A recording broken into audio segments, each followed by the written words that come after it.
Good morning students. आज मैं आपको साइंस का 9 चैप्टर ऊष्मा प्रवाह तथा तापमान एक्सप्लेन कर रही हूँ। हजारों वर्ष पहले मनुष्य के लिए ऊष्मा की प्रकृति किसी आश्चर्य से कम नहीं थी, लेकिन 18वीं शताब्दी में वैज्ञानिकों ने एक सिद्धांत प्रतिपादित किया जिसमें कहा गया कि ऊष्मा भी वास्तव में एक पदार्थ है, जिसका नाम उन्होंने कैलोरी रखा। ऊष्मा की कई विशेषताओं और गुणों ने वैज्ञानिकों ने सिद्धांत की पुष्टि की कि ज्वाला से निकलने वाली ऊष्मा किसी वस्तु जैसे कि धातु के ठंडे टुकड़ों में पहुंच जाती है। ऊष्मा, यदि आप किसी बर्तन को आग पर अच्छा चूल्हे पर रखते हैं तो बर्तन बहुत जल्दी गर्म हो जाता है। बर्तन जैसा फैला था वैसा ही दिखता है।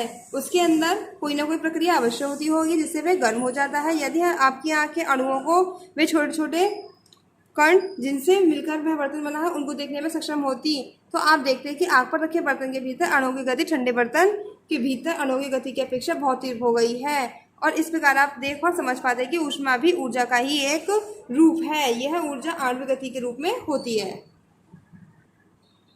ऊष्मा के स्रोत, पृथ्वी पर ऊष्मा का अधिकांश भाग सूर्य से प्राप्त करते हैं। पृथ्वी के भीतर काफी गहराई पर भी ऊष्मा है। यह ऊष्मा ज्वालामुखी और गर्म धाराओं के रूप में पृथ्वी की सतह पर आती है।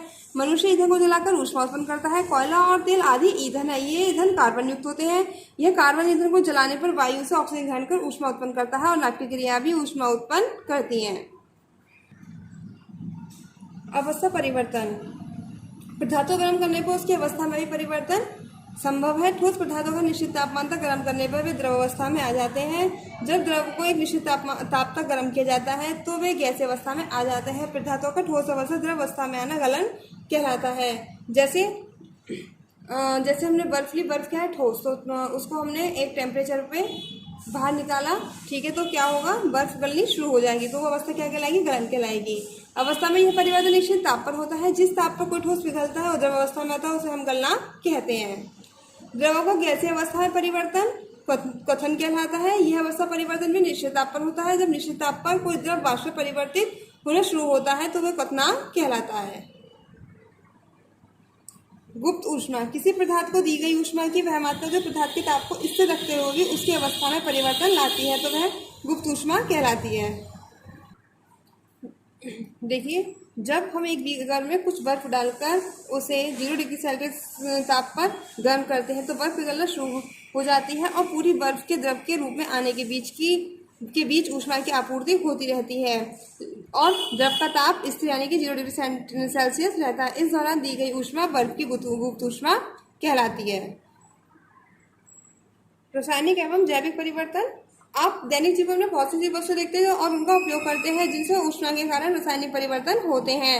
रोटी का सेकना और शरद ऋतु में पत्तियों का रंग बदलना ऐसे ही उदाहरण ही ऊष्मा परिवर्तन के साथ होने वाले रासायनिक परिवर्तन है।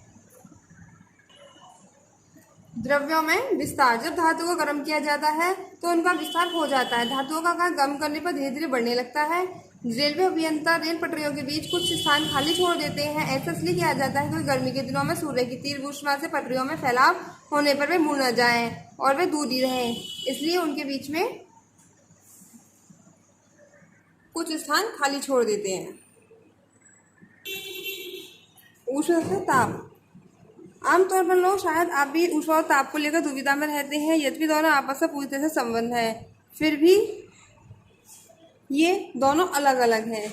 जैसे दोनों को मापने की इकाई और मात्रक अलग अलग है। ऊष्मा को हम कैलोरी में नापते हैं और ताप को हम डिग्री सेल्सियस में नापते हैं। इसके अतिरिक्त ऊष्मा की एक ही मात्रा अलग अलग पदार्थों में ताप परिवर्तन भी अलग अलग करती है।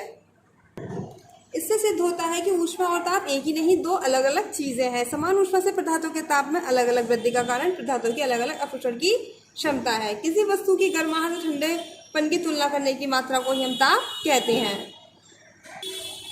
इसके विपरीत दो वस्तुओं में तापांतर के कारण ऊर्जा स्थानांतरण की मात्रा ऊष्मा कहलाती है। विशिष्ट ऊष्मा, किसी पदार्थ की ऊष्मा अवशोषण की क्षमता को विशिष्ट ऊष्मा हम कहते हैं। ठीक है, एब्जॉर्प्शन में एब्जॉर्प्शन, जिसे जितना सोख ले।